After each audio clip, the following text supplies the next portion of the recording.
ሰላም እንዴት ውላችኋል ተመልካቾቻችን ዜና ኢትዮጵያ ከመላው ኢትዮጵያ ከኢትዮጵያ ቴሌቪዥን ተጀምሯል ዛሬ ዜና ኢትዮጵያ ሰዓትን ባለመጠበቃችን ይቅርታ እንጠይቃለን አሁን ዜና ኢትዮጵያ ግን ተጀምሯል ነጻነት ፍቅሩኔ ሰለሞን ኃይለ ኢየሱስ ዳይሬክተራችን ቃሲም አለ ዋና አዘጋጁ ብሩክ አብረናችሁ የምንዘልቅ ይሆናል የተወደዳችሁ አበይት ነጥቦችን ነው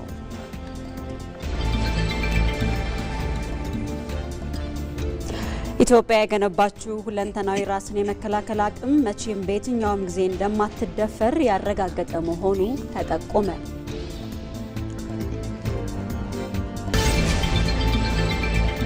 ዘላቂ ሰላም ለማረጋገጥ እየተደረገ ባለው ሀገራዊ ምክክር የሴቶችን ሚና መጠቀም እንደሚገባ ተገለጸ።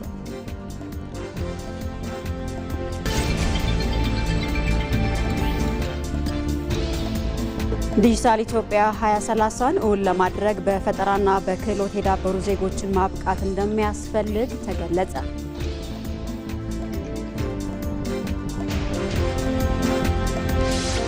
በቀጥታ ከዋናው ስቱዲዮ ከምትከታተሏቸው ዘገባዎች በተጓዳኝ የተመራረጡ የቢዝነስና የስፖርት ዘገባዎች ባልደረቦቻችን ወይንሸት ደጀኔና ሀብታሙ ካሴ ዋናዎቹን ያስተዋውቋችኋል። ተመልካቾች በዛሬው ዜና ኢትዮጵያ ቢዝነስ ሰዓታችን ወደ እናንተ ከምናደርሳቸው ጉዳዮች መካከል በኢትዮጵያ የውጭ ቀጥተኛ ኢንቨስትመንት እድገት የበለጠ እንዲስፋፋ የዲያስፖራ ማህበረሰብ አባላት ሚና የጎላ መሆኑን የተመለከተ ዘገባ ይዘናል። በሌላው መረጃችን ደግሞ የማክሮ ኢኮኖሚ ማሻሻያው የኢትዮጵያ ንግድ ባንክን አቅም በእጅጉ ማጠናከሩን የተመለከተ ዘገባ አለን። እንደተለመደው የዕለቱ የውጭ ምንዛሪና ዓለም አቀፍ የግብይት መረጃዎችን ይዤ ካፍታ በኋላ መልሳለሁ። እስከዛው ጥሩ ጊዜ ከዜና ኢትዮጵያ ጋር ይሁንላችሁ። ጤና ይስጥልን ተመልካቾች እንደምንላችኋል። በዜና ኢትዮጵያ ስፖርት ሰዓት ላይ ከምናደርሳችሁ ነገሮች ጥቂቶቹን እናስተዋውቃችሁ።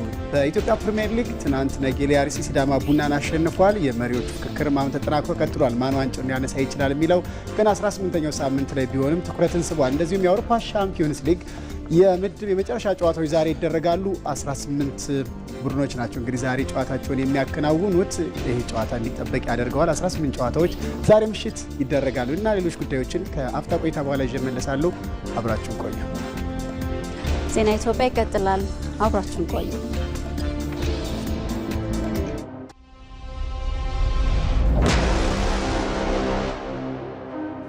ይህ ተቋም አሁን ያለበትን ቁመና እንዲዝ በየዘመናቱ መንግስታት የሰሯቸው ድምር ስራ ውጤት መሆኑን አምነን አሁን ያለበት ደረጃ ላለፉት 90 ዓመታት ካለበት ደረጃ ከፍ ያለው የላቀ ብቃት የያዘበት ጊዜ ነው ብለን በድፍረት መናገር ይቻላል።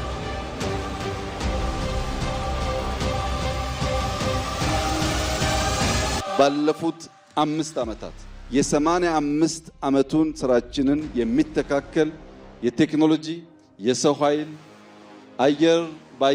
አየር በምድር ብቻ ሳይሆን ከአየር ጥቃት ኢትዮጵያን ለመከላከል የሚያስችል በርከት ያሉ ቴክኖሎጂዎች ለመታጠቅና ብቃታችንን ከፍ ለማድረግ ሰርተናል።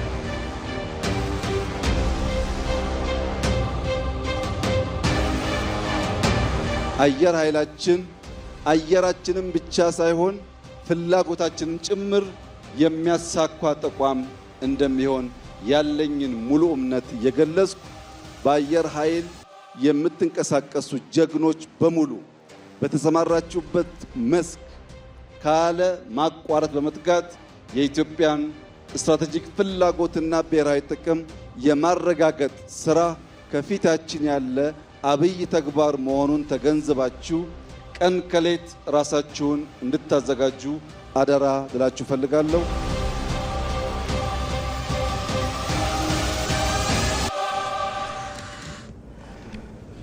ሁሉንም ዘገባዎች የተከታተላችሁ አብራችሁን ዝለቁ። የተወደዳችሁ በቅድሚያም ኢትዮጵያ የገነባችው ሁለንተናዊ ራስን የመከላከል አቅም መቼም በየትኛውም ጊዜ እንደማትደፈር ያረጋገጠ ነው።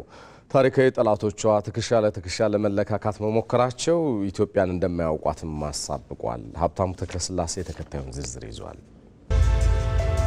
ኢትዮጵያ ታፍራና ተከብራ የኖረችው ተፈልጋና ተመርጣ የጸናችው በልጆቿ ዋጋ በመሪዎቿ ቆራጥነት ነው። ይህንን የተኖረ ሀቅ ጊዜ አይገድበውም፣ ፈተና አያቆመውም። ከፍታን ልማድ ያደረገች ሀገር ከራስ አልፋ ለአህጉር ከጓዳ አልፋ ለጥቁር አብነት መሆኗን እያሳየች እንደቀጠለች ናት ኢትዮጵያ። በምድር አይነኬነቱን ያረጋገጠው የኢትዮጵያ ደጀን ሰማዩ የኛ ነው እያለ እንዳሻው ይመላለስበት ከጀመረ ጊዜያት ተቆጠሩ። ዛሬ ደግሞ ዘመኑን ዋጀና ለሀገሬው ብስራትና ኩራት ተቸንክሮ ለቀረው ጠላት ደግሞ መርዶ ሆኖ ተከሰተ። በእርግጥም ኢትዮጵያ ትላንት ላይ የቆመች አይደለችም። አንዳንዴ የምትስቱ ቆማችሁ የቀራችሁ ወደፊት መራመድ የምትቸገሩ ሱ30 JC10 ወይም ከዚያ ያለፉ ቴክኖሎጂዎች ሲጠሩ ይሄ ደግሞ ምንድነው ብላችሁ ግራ የሚገባችሁ አሁንም ሚግ21 ላይ ያላችሁ ሀገራት ደጋግማችሁ እንድታስቡ የሚያስፈልገው ኢትዮጵያ ትናንትና ላይ የቆመች ሀገር አይደለችም። ለጠላት የሚነገረው ሁሉ ግራ አጋቢ፣ የሚባለው ሁሉ አዲስ ነው። ያሸብረዋል፣ ያስበረግገዋል። መንስኤው ቆሞ መቅረት፣ መነሻው ኢትዮጵያን በልኩ አለማወቅ ነው። የቅርብም የሩቅም ታሪካዊ ጠላት ድሮም ጦር ሰብቆ ሞክሮት የተከናነበውን ሽንፈት ረስቶ ደግሞስ ዛሬ ምን ተገኝቶ ትከሻ ለትከሻ መለካካት እንደዳዳው አይታወቅም። ይህ ኢትዮጵያን ካለማወቅ ወዲያ ምን ሊባል ይችላል? አለን የሚሉት አየር ኃይል፣ እንመካባቸዋለን የሚሏቸው የጦር ሰፈሮቻቸው ዙሪያ ገባ ዘመን ከረሳው ቴክኖሎጂዎች በቀር ሌላ አያውቁም። ዓለም የት እንደደረሰም አልተነገራቸውም። ኢትዮጵያ ግን ጊዜውን መስላ ኃያላን አለን ከሚሉት ጋር የሚለካካ የማድረግ አቅምን የተጎናጸፈ አየር ኃይልን አዋልዳለች። ለትብብርና ለንግግር ከመረጧት በቀር ኢትዮጵያ በሁሉም አቅጣጫ በምድርም ይሁን በሰማይ በሯ ዝግ መሆኑን እያረጋገጠች ነው። ኢትዮጵያ ለወዳጆቿ በሯን እየከፈተች በትብብር ለመስራት አብሮ ለማደግ ለመማማር ሰፊ ጥረት እያደረገች ትገኛለች። በዚያው ልክ ለጠላቶቻችን በራችን በቅጡ መዘጋቱን ማረጋገጥ ያስፈልጋል። የኢትዮጵያን ክብር፣ የኢትዮጵያን አንድነት፣ የኢትዮጵያን ብሔራዊ ጥቅም ለማስከበር ተኝተን የማናድር መሆኑን በድጋሚ ማረጋገጥ እወዳለሁ። ጠላት ኢትዮጵያን ለመውጋት የተነሳበትን ቀን የሚረግምበትን ሽንፈት መከናነቡ እንደማይቀር ታሪክ ደጋግሞ አሳይቷል። እንዲህ ባለው አስቀኝ ቁመና ላይ ስትገኝ ደግሞ ነገሩን ፍንትው ያደርገዋል። ያልገባቸው ቢገባቸውም እንዲገባቸው ያልፈለጉ ነውረኞች ግን መፍጨርጨራቸው አይቀሬ ነው። በእርግጥም ጠቅላይ ሚኒስትሩ እንዳሉት ፊት ለፊት ግንባሩን ሰጥቶ ከሚፋለመው፣ በግራ ሀገር እንዳትወጋ ከሚከላከለው፣ በቀኝ ሀገር እንዳትጠቃ ከሚዋደቀው፣ ከኋላ ደጀን ሆኖ ድሉን አይቀሬ ከሚያደርገው ውጭ የተሰለፈ ሌላ ኃይል አለ። በአምስተኛው ረድፍ ይህ ኃይል አይታይም። ግቡም ግብሩም ለጠላት ነው። እነዚህ ኃይሎች መጥፋታቸው አይቀሬ ነው። በኢትዮጵያ ውስጥ አሁን ያለው ተስፈኝነትና ለጠላት ተሰላፊነት የአምስተኛውን ረድፍ ተከታይ ኃይሎች ይመናመናሉ። የኢትዮጵያ ሰላም፣ የኢትዮጵያ አንድነት፣ የኢትዮጵያ ብልጽግና በኢትዮጵያውያን በጋራ ትብብር የሚረጋገጥ ይሆናል። በሰንሰለት የታጠረው የኢትዮጵያ በር የሚከፈተው በትብብር በሰጥቶ መቀበል በወዳጅነትና በንግግር ነው። ለሰላም የተዘረጋ እጇ የመርዘሙን ያህል ለጠላቶቿ የማይታጠፍ ብረት ነው። ዛሬ ያለችበት ቁመና ጠላቶቿ ከሚገምቱትም ከሚያስቡትም በላይ ነው። ቀኝ ግዛትን አይታሰብም ብላ አብነት የሆነን ድል የተጎናጸፈች ሀገር የሰው እንደማትነካው ሁሉ የተወሰደባትን ለማስመለስ መነሳቷ አይቀሬ ነው። ኢትዮጵያ ነገን ለመዋጀት አበክራ የምትሰራ ሀገር ናት። የማንንም አትፈልግም። የራሷን በየዋህነት በተላላ በአጭር ጊዜ ድል አሳልፋ አትሰጥም። የተሰጠ ካለም ማወራረዷን አትተውም። የኢትዮጵያ አየር ኃይል ከቢሾፍቱ ከተማ ጋር ትውልድን የተሻገረ ቁርኝነት አለው። የአየር ኃይል በከተማ ውስጥ መኖር ደግሞ በርካታ ወጣቶች አየር ኃይሉን እንዲቀላቀሉ እንዳስቻላቸውም ይነገራል። የአየር ኃይል አባላትም ነዋሪነታቸው በማህበረሰብ ውስጥ መሆኑ ደግሞ ለወጣቱ ስነ ምግባርን በማስተማር ረገድ አስተዋጽኦአቸው ቀላል የሚባል አይደለም። አየር ኃይልና ቢሾፍቱ ትስስራቸው ምን ይመስላል ስንል እንጠይቃለን። መቅደላዊ ደረጀ በከተማው በመገኘት ያጠናቀረችው ዘገባ አለ፣ እሱን እንከታተላለን። የሰማዩ ንስር የሀገር ኩራት የሆነው የኢትዮጵያ አየር ኃይል ከቢሾፍቱ ከተማ ጋር የተለየ ቁርኝት አለው። የኢትዮጵያ አየር ኃይል የ90 ዓመት የጀግንነት የጽናትና የሉዓላዊነት ጉዞ ሲዳሰስ ከቢሾፍቱ ከተማ ጋር ያለው ትስስር ሊፈተሽ ይገባል ስንል ቢሾፍቱ ተገኝተናል።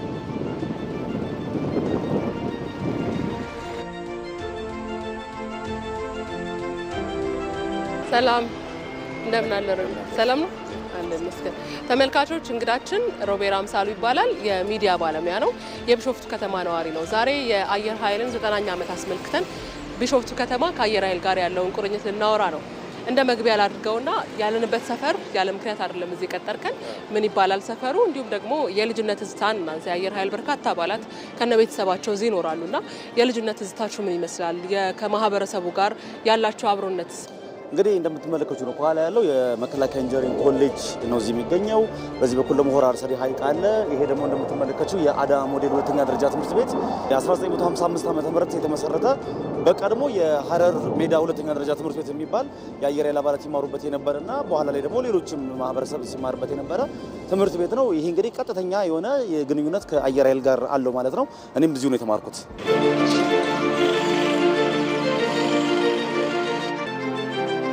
እንግዲህ አሁን ያለነው የኢፌዴሪ አየር ኃይል መኮንኖች ክበብ ነው።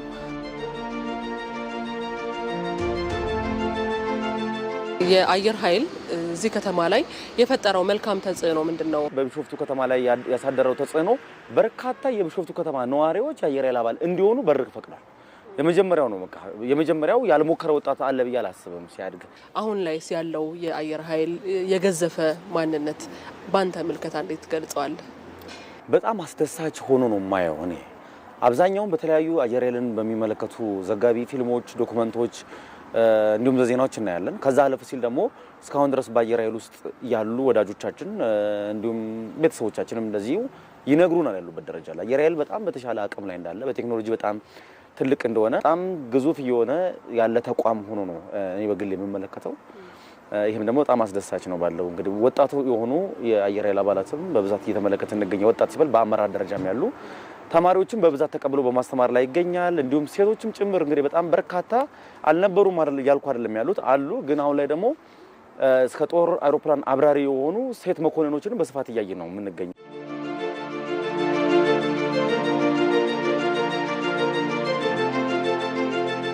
አሁን የአየር ኃይል ግቢ ውስጥ ነው የምንገኘው። ዋናው ጠቅላይ መምሪያ አንተ የምታውቃቸው የአየር ኃይል መኮንኖች ያሳደሩበት ተጽዕኖ ነበር ወይ? ከልጅነት ጀምሮ እስካሁን ያለውን ደግሞ ንገረን። በጣም ዲሲፕሊን ናቸው። መጀመሪያው ነገር ዲሲፕሊን ናቸው። በህይወታቸው በጣም ሲሪየስ ናቸው። ዲሲፕሊን ናቸው። እያንዳንዱ ነገር በእቅድ ይመራሉ።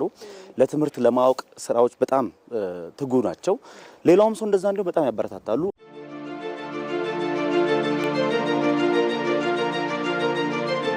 እንግዲህ ብዙ ሀሳቦችን አነሳን። ዩኒፎርማቸውን ለብሰው ሲንቀሳቀሱ በማህበረሰቡ ዘንድ የሚሰጣቸው ክብር በቢሾፍቱ ምድር ላይ የአየር ኃይል አባላት ዩኒፎርም እጅግ በጣም ሃይሊ ሪስፔክትድ የሆነ ዩኒፎርም ነው። ያ አየር ኃይል አባላት ዩኒፎርማቸውን ሲለብሱ ያላቸው ፐርሰናሊቲ እና ከዩኒፎርማቸው በኋላ ያላቸው ፐርሰናሊቲ ራሱ አንዳንዴ ይለያያል። በየትኛው ማህበራዊ ጉዳይ ላይ የአየር ኃይል አባላት ከስራቸው ሲመጡ በዩኒፎርማቸው መኮንኖች ናቸው። ትልቅ ሙያ ያላቸው ሰዎች ናቸው። የመከላከያ ሰራዊት አባላት ናቸው። ይመጣሉ። ዩኒፎርማቸውን ካወለቁ በኋላ ነው አብዛኞቹ እኔ በማውቃቸው እንኳን ወደ ማህበራዊ ጉዳይ በሰርግም በሀዘንም በደስታም ሲሳተፉ፣ ከዛ አልፎ ተርፎ ደግሞ ዩኒፎርማቸውን ለብሰው ደግሞ የሚገኙበትን ቦታ ለዩኒፎርሙ ትልቅ ክብር እንዲሰጠው የሚያደርግ። በጣም አመሰግናለሁ ሮቤራ። ጥሩ ጊዜ ነበረን። እጅግ በጣም እናመሰግናለን። በደንብ ከልጅነት ጀምሮ ያለህን ትውስታ ስለነገርከን አመሰግናለሁ።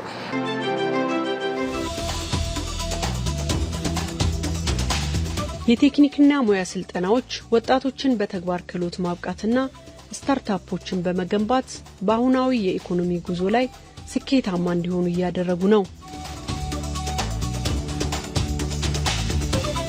ክህሎት ፈጠራን፣ ፈጠራ ስራን፣ ስራ ደግሞ እድገትን እያፋጠኑ የለውጥ ጉዞው ከዜጎች ህይወት ጋር ተሳስሮ ቀጥሏል።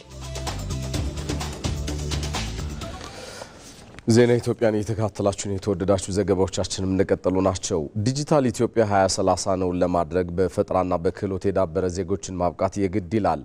መንግስት ዲጂታይዜሽንን ማፋጠንና ፈጠራ ማጎልበት የሚያስችሉ ፕሮግራሞችንና አሰራሮችንም ዘርግቶ እየሰራ ይታያል። በዚህ ውስጥ ታዲያ በርካታ ኢትዮጵያውያን እየተሳተፉ ውጤትም እየተገኘበት እንደሆነም እንደዛው በጉዳዩ ዙሪያ ባልደረባችን ሳምሶን ገሉ ተከታዩን ይዟል።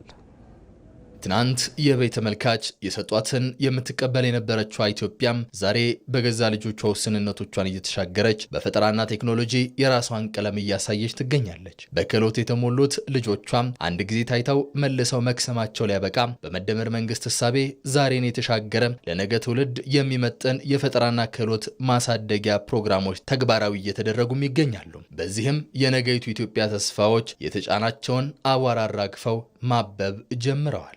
እዚህ በፊት ኦንላይን ስራዎችን መስራት ፈልግ ነበር፣ ግን ሰርቲፊኬት ይጠይቃል እና እኔ ደግሞ ገንዘብ የለኝም እና ኦንላይን ላይ ስራ ማግኘት አልቻልኩም ነበር እና አሁን እንደዚህ ኢትዮ ኮደርስ ያመጣልን ዩኒቨርሲቲ ከሚባለው ድርጅት ጋር በነፃ ነው ራሳችንን ወደ ቴክኖሎጂ እንድናሸጋግር ይረዳናል። አሁን ላይ ዓለም የደረሰበት ደረጃ እንድንደርስ የተለያዩ ወጣቶችን ስራ ፈጣሪ ለማድረግም ይረዳል፣ ክፍት መሆኑ ማለት ነው። ስልጠናውን ከወሰድን በኋላ ቀጥታ ሲስተሞችን ዲቨሎፕ ማድረግ ጀመር። በአዲስ አበባ ከተማ ውስጥ ያለ የመንግስት ሰራተኛ ድጎማ አለው። ፊርማ ይፈርማል። 3 ቦታ ነው ፊርማ የሚፈርም። 20 ብር ለመጠቀም ፋይናንስ የሚባል አለ። ፋይናንስ ላይ ይፈርማል፣ ፐብሊክ ላይ ይፈርማል፣ ካፍቴሪያ አስጠቃሚው ላይ ይፈርማል። ፕላስ ደግሞ የሚወስደው ጊዜ አለ። ከዚያ ደግሞ ኮፖን ቆጠር አለ። ይሄው ሁሉ ጊዜ ከሚያጠፋልና አሁን ላይ አንድ ዲጂታል ካርድ አዘጋጅንለት። ለአምቡላንስ የተሰኘ የሞባይል መተግበሪያ በመጠቀም ሰዎች በቀላሉ አምቡላንሶችን ማግኘት የሚችሉባቸውን አማራጮች ለመፍጠር ተሞክሯል ማለት ነው። ቀኝ ግዛት መልኩን በለወጠበት በዚህ የግሎባላይዜሽን ዘመን በቴክኖሎጂና ፈጠራም ራስን መቻል የአንድ ሀገር ሉዓላዊነት መሰረት መሆናቸውን ጠቅላይ ሚኒስትር አብይ አህመድ ይናገራሉ። ኢትዮጵያ በዚህ ረገድ የጀመረቻቸው ስራዎች የአህጉሪቱን አይን የገለጡ ለሌሎች የአፍሪካ ሀገራት ፈለግ ሆኖ ማስከተል የቻለ እንደሆነም ጠቅላይ ሚኒስትሩ በንግግራቸው ያስረዳሉ።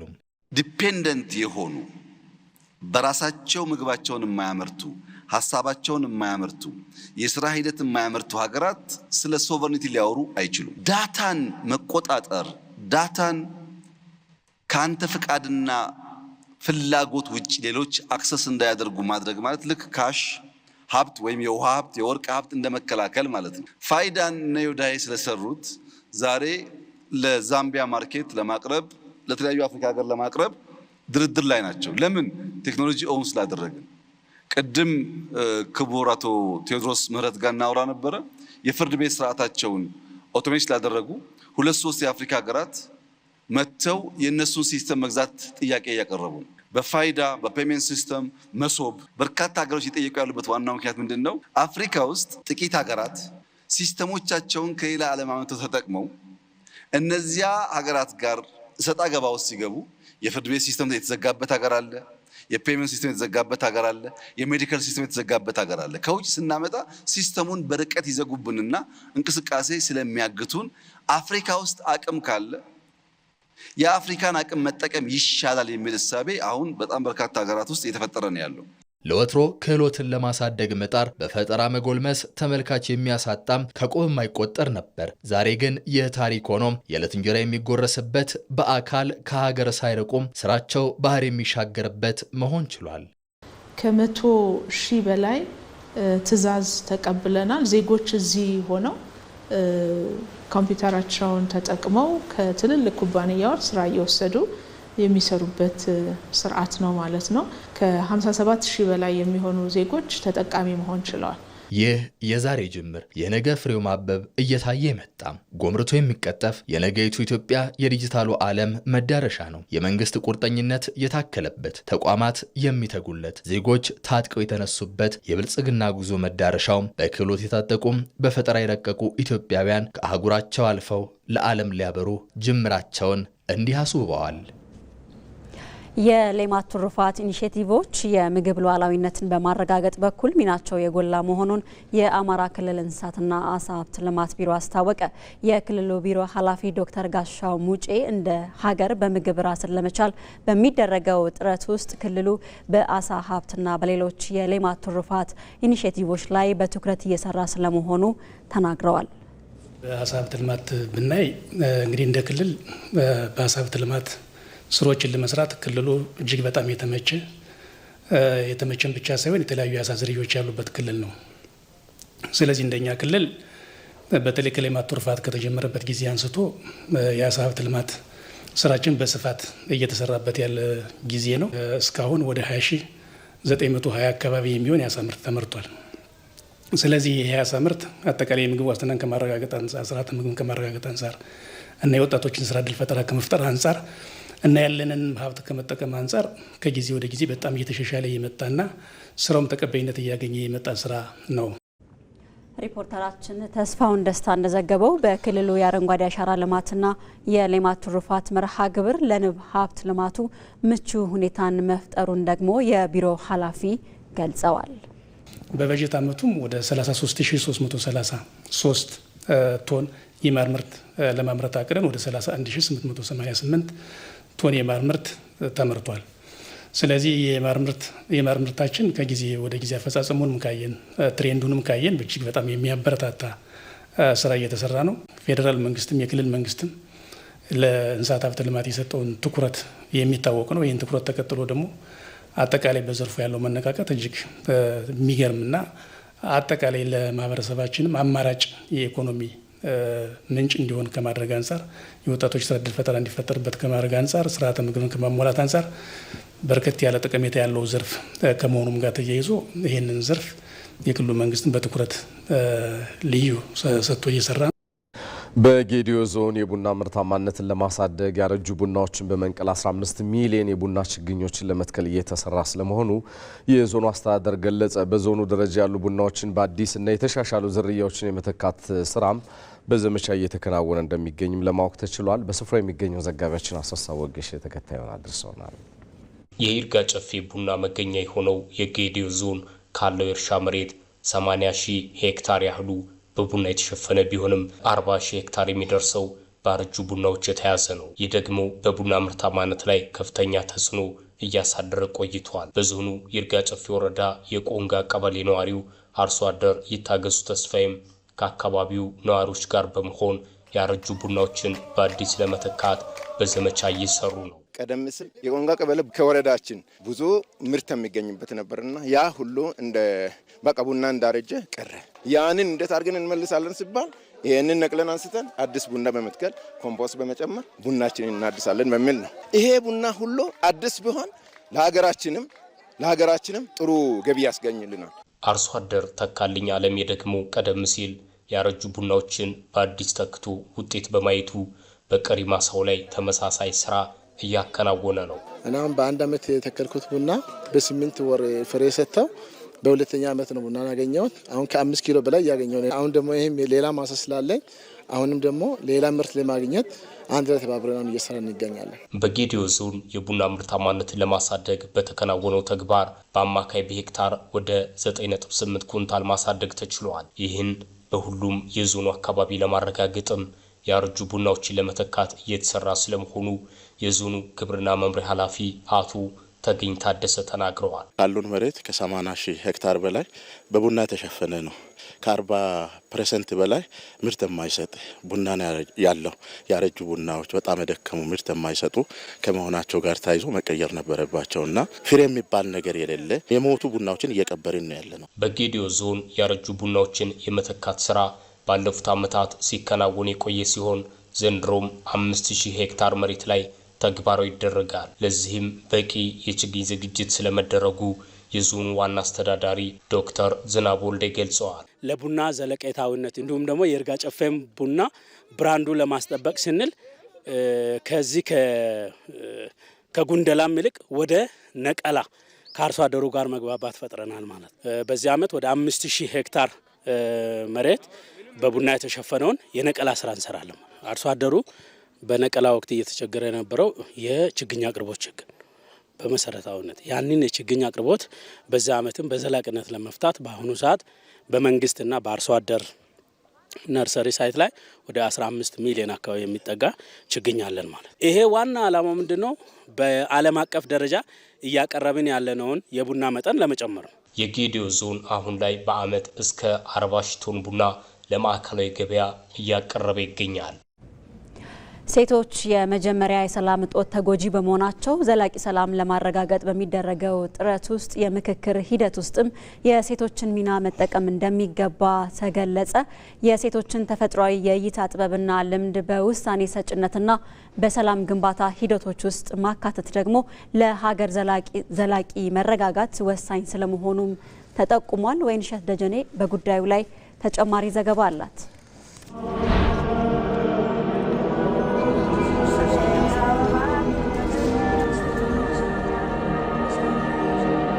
በተለያዩ አካባቢዎች በሚከሰቱ ግጭቶች ውስጥ ሴቶች ተፋላሚ ወገኖችን በማቀራረብ ረገድ እንደ ድልድይ በማገልገል ላይ ይገኛሉ።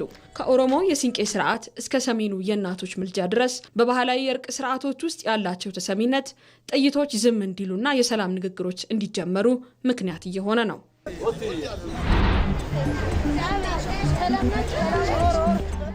ሴቶች ግጭት በመፍታት ብዙ ሚና አላቸው። ግጭት የሚፈጠሩበት ቦታ እስከ አካል ሄዶ ይህንን ግጭቱ እንዲባረር ያደርጋሉ። ሴቶች ለምሳሌ ሰላም እንዲመጣ እንደገና ሁሉም በአንድ ላይ እንዲሆኑ የሴቶች ሚና ያስፈልጋል። ማንኛውም ብሔረሰብ ማንኛውም እንደ ኢትዮጵያዊ ሆነን ሴቶች እኛ ሰላም ስለምንፈልግ በአንድነት ሆነን ሰላም እንዲፈጠር ነው የምንፈልገው። አሁን በእኛ አካባቢ ያሉ ሴቶች በሀገር ሽማግሌና በእርቅ ጉዳይ የተሳተፉ ቤተሰቦችንም በአካባቢ ያለውን ሁሉ ችግር ይፈታሉ። ሴቶች በጣም በብዙ ሁኔታ ለሁሉም ጉዳይ ተጠቂዎቹን በመሆናቸው ለዛ ችግር ደግሞ መፍትሄ ለማድረግ ደግሞ ሴቶች ትልቅ ሚና አላቸው። አባይን ገድበናል። ሴቶች የራሳቸውን ከመቀነታቸው ከልጆቻችን አውጥተን አባይን ገድበን አሁን ደግሞ የሚያስፈልገን ነገር አሰቤን መመለስ እንፈልጋለን። እንደ ሴቶች ማለት ነው፣ እንደ ኢትዮጵያ ማለት ነው። ለምን ለኦሮሞ ብቻ አይደለም፣ ለአማራ ብቻ አይደለም፣ ለደቡብ ለሰው አንድ ነው። ብሔረሰብ ኢትዮጵያ አንድ ናት። ህዝቡ ሁሉ ያለው ኢትዮጵያ አንድ ነው። ስለዚህ በግጭቱ ዙሪያ እነዚህን ባንዳዎች ለማቆም እንችላለን። ነገም ደግሞ በኢትዮጵያ ጎን እንቆማለን። ሰላማችን እናሰፍራለን። አገራችን አንድ እንድትሆን እናደርጋለን። ምንም እንኳን የሴቶች ሚና እንዲህ ወሳኝ ቢሆንም በውሳኔ ሰጭነት ደረጃ ያላቸው ተሳትፎ አሁንም ድረስ የተለያዩ ማነቆች ይገጥሙታል። ይሁን እንጂ በየመንደሩና በየከተማው የሚገኙ የሴቶች ማህበራት ሰላም ለሁላችንም በሚል መሪ ቃል የሚያደርጉት እንቅስቃሴ በሀገራዊ ምክክሩ ሂደት ውስጥ የሴቶች ድምጽ ጎልቶ እንዲሰማ ትልቅ ተስፋን እየፈነጠቀ ይገኛል። የሀገራዊ ምክክር ደግሞ እጅግ መሰረታዊ የሆኑ ጉዳዮችን ከህብረተሰቡ በአጠቃላይ ከሴቶችም ጭምር ነቅሶ በማውጣት ያላግባቡንን ምክንያቶች ላይ በሚገባ ተነጋግሮ መግባባት ላይ መድረስ ነው። ስለዚህ ሁሌም እንደምንለው ሴቶች የቤት ዋልታ ናቸው። የቤት ብቻ ሳይሆን የውጭውም የሀገሩም ዋልታ ናቸው። በዚህ በሀገራዊ ምክክር ሂደት ውስጥ በሚገባ ምክንያታዊ በሆነ መንገድ በምክክር ሂደት ውስጥ በአሳላጭነት፣ በአመቻችነት፣ በአወያይነትም ጭምር ምክንያታዊ በሆነ መንገድ በመወያየትም ጭምር መሳተፍ አለባቸው ብለው ሀገራዊ ምክክር ኮሚሽኑ ያምናል። ሴቶች ወደ ሀገራዊ ምክክር ጉባኤ ሲመጡ የኢትዮጵያን አጀንዳም ጭምር ነው የሚያዩት።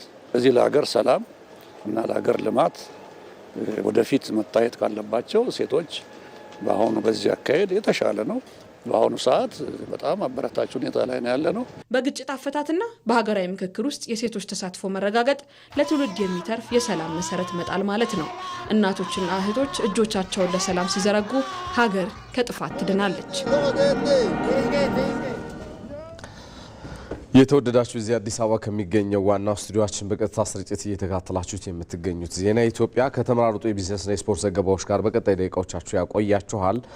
እኔና ነጻነት ከደቂቃዎች በኋላ 7 ሰዓት ላይ ተመልሰን የምንገናኝ ይሆናል። አብራችን ቆዩ።